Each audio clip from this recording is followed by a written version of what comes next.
welcome back to my YouTube channel!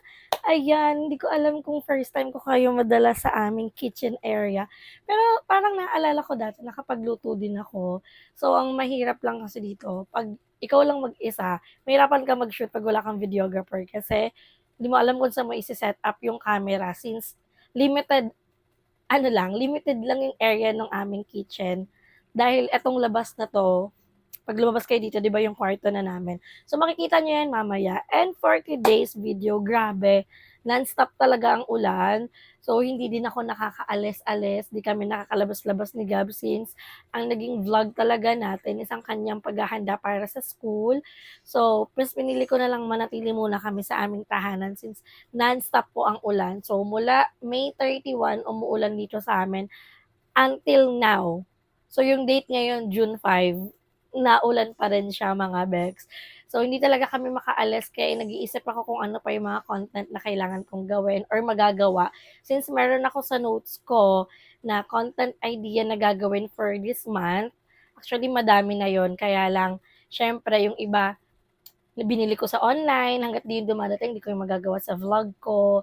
So, ito ang share ko sa inyo, ang ating life as a solo parent. So, ngayon, dahil maulan, magluluto tayo ng sinigang. Ayan. So, bago ako mag-intro, para hindi siya ganun kahaba, niready ko na yung ating, ang ating mga food, yung ating mga ingredients. So, meron tayo ditong gulay. And ang lulutuin natin ngayon ay sinigang dahipon. Ayan. So, may mga nabibilan kami ditong mga parang mini palengke pero hindi siya kompleto. Ang lulutuin ko dapat, ginataang kalabasa at saka sitaw na mayroong hipon. Kaya lang, paano ko gagawin yun kung walang sitaw? So, inikat namin yung buong compound, wala kaming nabiling sitaw. Kaya sabi ko, sige, magsisigang na lang ako. And, meron tayo ditong hipon. So, thank you so much, tita. So, bigay to sa atin. Kaya, lulutuin na natin to agad-agad. Since wala kaming ref, nakilagay lang tayo sa kapitbahay. Ano yun yung nilook forward ko na magkaroon kasi lalo na mag-school si Gab. Very need ang ref talaga. And, naka-ready na. Oh, naalala niyo yung luto ba ni Kuya Lloyd? Yung tag 5 pisong mantika. Ayan. Meron kami mantika dito, be. Sa bote, pero ito lang. Wala, na-miss ko lang yung luto ba ni Kuya kasi ganito siya mag-prepare. So, we have onion, no? Meron tayong sibuyas, be. Meron tayong sibuyas, kamatis, siling green, pangsigang, tapos pang seasoning. Yun lang kailangan natin and gagamitin natin ang ating, alam nyo na, nagamit ko na to guys. Ang bigay sa atin ni Mami O, ang ating lutuan. Ayan. So, saktong-sakto lang dito ang ating pagluluto. At ang pagluluto ng sinigang is very madali lang talaga. As in, sobrang bilis lang. Kasi ayoko ng labsak na hipon. Ayokong lutong-luto yung hipon. So, don't worry guys, hindi naman ako palagi kumakain ng hipon. Wala namang pinagbabawal sa aking food. Sadyang kailangan moderately lang ang pagkain. And ako, ang hinahabol ko kasi ngayon ay sabaw. Sobrang sarap magluto ng or kumain ngayon ng may sabaw. Hindi lang ito na vlog. Pero i-share ko sa inyo, nagluto ako nung junto ng sopas. Meron pang ebidensya dito, ba? Ayan. Nagluto ako ng sopas, tapos namigay ako sa mga kapitbahay namin ng sopas. So, hindi ko na yung binlog kasi ano lang naman yun eh.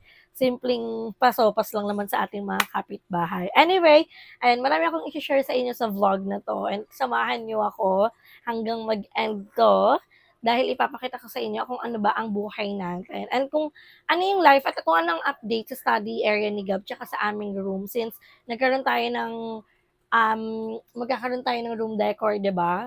I-makeover natin yung kwarto namin, tapos nalipat ko yung ano ni Gab. At umuulan ba, naglaba yung mama ko. So, parang banderitas ang aming tahanan. As in, dahil nga hindi nakakatuyo ng damit, nandito sa loob. Hindi naman siya mabaho, hindi naman siya amoy kulob. So, kailangan din namin yun. Kaya naman, tara, samahan nyo na ako, be. Magluluto na tayo kagad ng ating sinigang na hipon. Again, guys, so sorry for the angle, pero ipapakita ko na lang yun sa inyo. Ito yung sinasabi ko sa inyo. Mahirap, pero makikita nyo naman kung paano ko siya lulutuin. So, let's cook. Lagay natin ang mantika. Oh, pak. Ayun pa, kailangan ng exhaust fan dito sa area namin kasi sobrang limited lang ang ventilation. So, abangan nyo yan, sa iba nating vlog. So, magluluto na tayo. Ang bilis talaga uminit dito. Ayan. So, lalagay na natin. Maamoy nyo to, guys. Hindi ka magtatalsikan for today. Ay! Hindi masasama ang sili. Ayan. Nilagay na natin yung yung sibuyas tsaka kamatis. Ito siya, oh. Gusto nyo ito. Ganito ang ating angle for today's video. Chanel! Nalagay na natin. Wala. Taste tayo sa ganito kasi walang magbi-video sa atin. So, that's fine. Okay lang yan. Antayin lang natin yung maluto yung kamatis bago natin lagyan ng water. Papakuluin lang natin yung tubig. Kailangan lang kumatas na itong kamatis. So, very mahina lang yung ating apoy. Kasi masarap magluto sa lutuan na tubig. As in. And mamimigay din tayo sa ating mga kapitbahay. Yung malapit lang, di lang buong compound, be. Wala na kaming ulam. Share natin yung blessing kasi guys, pag wala din kaming ulam dito, or kahit naman meron, nagbibigay kasi talaga. Sorry. Talaga kasi mama. Nagbibigay yung kapitbahay namin ng mga ulam. So kahit hindi mo hingian, sila, automatic. O, background ko yan para maganda kasi makikita yung banderita. So, muna guys, pakita ko muna sa naginigisa natin. Ato na, nakapokus na tayo sa pagluluto. Para hindi naman puro mukha natin. So, tara, samahan niyo ako magluto ng sinigang.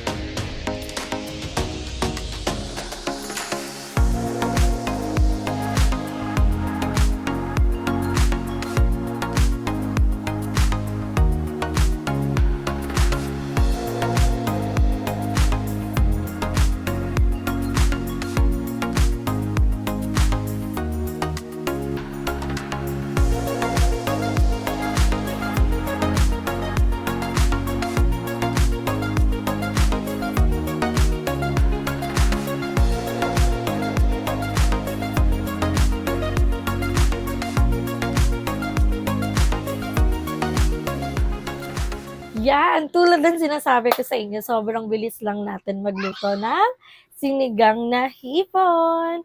Ayan, so ang una nating goal ngayon is dalan yung mama ko. So yung mama ko guys, dun siya nag-work sa labas ng compound ng litong lugar namin. And kanina niya pa kasi ako inaantay magluto. So sabi ko sa kanya, sige, dadalan ko na lang dun siya.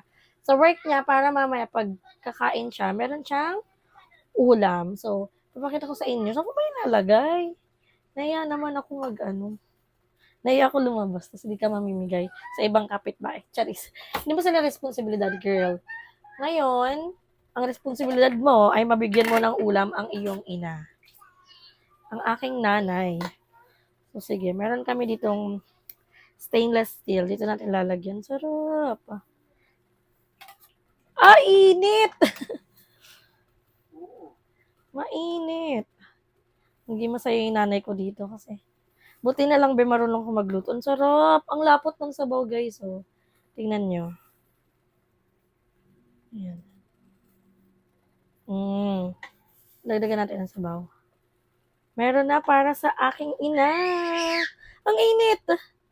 Ang init. That's for my mom. And then, magbibigay din tayo dun sa may baba namin. Tapos, papakainin ko na si Gab. So, antayin nyo lang, guys. Wait lang. Ang laki nung lagayan. Sobrang OA na parang sobrang daming ulam.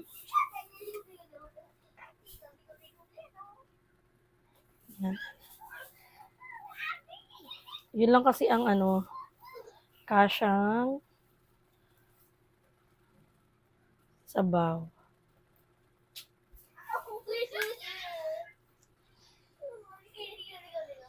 Yan lang. Yan. So, ayan.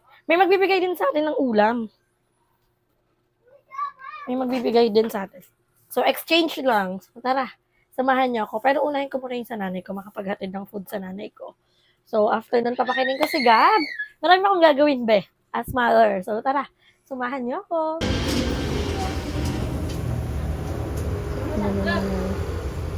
May nakabidyo. Vlog ba yan? True. Wow. Hinanay. Ay, na yung ulam mo, ma. Mainit, malayo ka. Ayun. Tignan mo yung luto ko. Ito naman sa pinggan. Meron siya sa pinggan. Mainit sa dulo pa galing. So guys, ayan, nagawa na natin ang ating anak's duty. So, natagan ko na ng ulam si mama. And tingnan mo naman, ang nanay haggard na haggard, pati ang anak. So, kakain pa lang kasi kami. And then, after namin kumain, dun ko palang asikasuin si Gab. Ako, gabi na ako nakapag-asikaso. Pagkatapos ko na lahat, dun pa lang ako nakakaligo. So, thank you Lord sa food. Maraming salamat po. And, kain na! So, sa pagkain naman, wala akong problema kay Gab. Since si Gab, kinakain naman niya lahat. Kahit sabaw lang. No, don't do that. Ana? How was it? Yummy? Yummy? Nagugas na din ako ng kamay ko kasi pagbabalatan ko siya ng hipon. Ito tubig. So, sorry guys ha. Sabi ko nga sa inyo maulan. At meron kaming banderitas dito sa aming tahanan. Kung mamaya pa ako makakakain pag after niyang kumain. Nagugas din ako ng kamay ko kasi syempre, babalatan ko din siya ng hipon. You want shrimp? Ano po ulit? Pagod siya sa shrimp na parang siya ang nagbabalat. O, kain lang ka. Dito kasi yung friend niya. Ayaw kumain ng friend niya.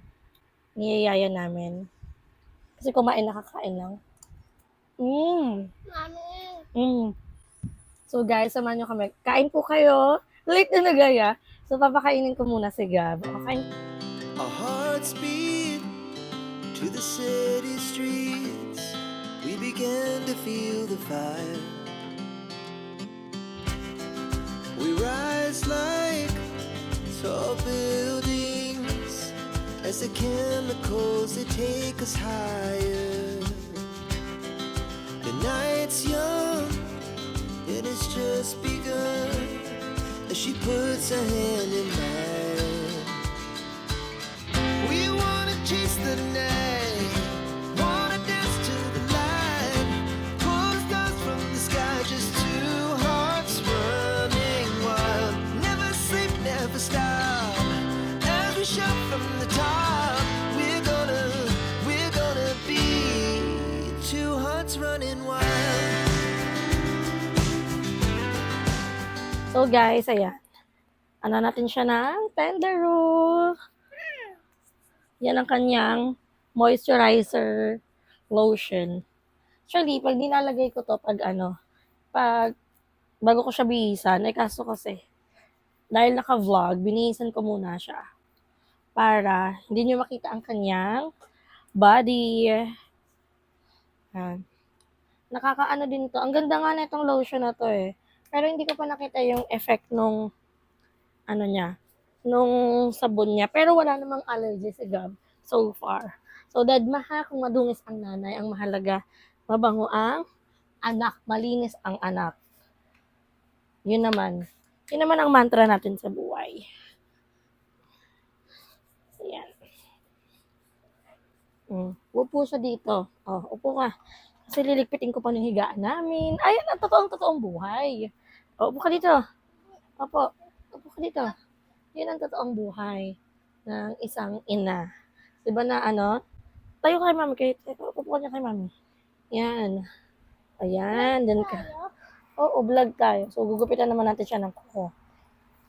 Magpapagupit siya pag malapit na yung pasukan para pogi siya. Haba talaga. Ayoko nang madumi ang kuko. Diba? Kasi magkaka-germs. Meron to. Kadiri pag ang bata ay madumi ang kuko. That's iwi. That's iwi. Oo. Kasi madumi eh. Ayoko kasi na mahaba. Ew. Mahaba kasi yung kuko ni Gab. Oo, wala yan. Matatanggal natin yan. Kaya? Oo. Sinaway. Sino away? Sino away kay Gab Gab? Hindi. Hmm? Ikaw. Sino away? Away kita? Hmm. Hmm. Na. Ang suklay na ikaw. Suklay. Suklay. Oh. Hindi pwedeng lumabas ha at umuulan. Papaluin ko pag lumabas. Tingin kay mami. Maputek sa labas. Manahimik dito. Ayusin ko dito sa kwarto para dito ka lang. Okay? Lilinisin natin yung kwarto. Ha? Para manahimik ka. Dito ka. Oh. Show yourself. Wow! Ang pogi. Ang bango pa. Paluin pa. So, ayun mga Bex, nagawa ko na ang mommy's duty natin, be. Nakapaglinis na tayo. And, nakita niyo naman yung room area namin. Super cute lang talaga. As in, para lang sa amin. And kung makita niyo, parang banderitas kasi umuulan, hindi natutuyo ang mga gamit namin, yung mga damit namin. Kaya, nakasampay siya dito. And excited na ako kasi ang tagal may in-order ako eh. May mga binili kasi kami sa, nung nag-SM kami ng mga pang-room decor. Kaso hindi ko siya ipapakita dito sa vlog na to. Sa iba kong vlog na lang. And etong vlog ko na na-share sa inyo, sana na-enjoy nyo din siya. Kung ano ba yung life ko pag hindi school ni Gab ang kino-content ko or kung ano ba yung iba yung ano, I mean iba yung bina-vlog ko, 'di ba? So kahit hindi ko vlog, yun yung life. Everyday, kahit walang camera, maglinis ng mga laruan, ayusin yung study table niya, magpagpag ng higaan, paliguan siya, pakainin siya, magluto. Kasi gano'n. Gano'n ang ating everyday routine. Kaya nga sabi ko sa inyo, hindi madali kahit na sabihin mong nagko-content ka everyday. Siyempre yung time mo, oo, hawak mo yung oras mo. Tingnan mo ba, oh, ngayon lang ako nakapag-ayos. Ngayon lang ako naging, di ba fresh eh. Nagpatali ako sa friend ko kay Casey. Kasi gusto ko ng tirintas-tirintas para ano, marimar-marimar ang atake. Marimar. Para maayos naman ang ating atake, 'di ba? So, nawalan din kami ng internet. Sobrang nagkakaroon ng problem dahil nga maulan, nawawalan ng signal. Tapos wala pang signal yung SIM card ko dito. So, ang hirap, hindi makapag-upload. Kailangan mo pa lumabas. As in, labas talaga para makapag-upload. Kaya, ayun, dumadating sa point na mayroon akong isang araw na hindi nakakapag-upload. Pero tuloy-tuloy kasi nakalista talaga yung mga content na kailangan kong gawin. Kaya hindi talaga pwedeng hindi siya magawa. So, kailangan pag dumating nagagawa ko na siya kagad. At kung hindi man, kailangan ko mag-isip ng ibang content since ang ginugol ko is mag-everyday upload ng June. Hindi man, pero kahit pa paano, siguro, 20 vlogs for this month since nakaya ko siyang gawin last May. 'Di ba, yung shinare ko sa inyo. So, for sure, kaya ko din siyang gawin. Kaya naman, mga Bex, abangan nyo. Madami pa kayong aabangan and sana na-enjoy nyo itong vlog natin. Kaya naman, diyan ko lang tinatapos ang ating video. Don't forget to like and share this video and mag-subscribe na kayo sa aking channel. Babang di ka mata, magkita-kita po tayo sa aking next vlog. Bye!